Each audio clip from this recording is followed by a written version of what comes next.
Yan, magandang umaga po. So sinimulan na po natin no yung order ni Kuya Wilson Welcome na 200 pieces na fence concrete post na 4x4 by 8 feet.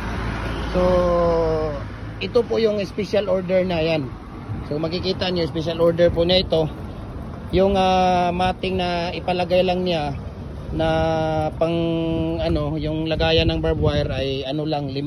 1, 2, 3, 4, 5. Yung tatlo 3 feet, more than 3 feet siya.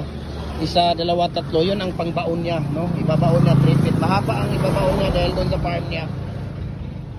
Yan, yun yung ano ni Kuya Wilson Welcome, no? So kulang-kulang 100 na po yung nagawa namin, no? Na ano, ayan. Nagawa namin na mating art dahil matagal po ang paggawa ng mating art. So ito pa yung iba. Ayan, kung makikita ninyo. Ayan po. Natapos na. No, yung iba nandoon. Ayan, yung mga natapos na niya. Ayan, so ito yung order, no? Dito tayo, order ni Kuya Wilson Welcome. Ayan. So ito yung paggawa ng stirrup natin sa mating art na order na 4x4 by 8 feet. Napakita mo nung pagkatapos. Ayan. So yan ang order ni Kuya Wilson Welcome. Ayan. So thank you so much. God bless po.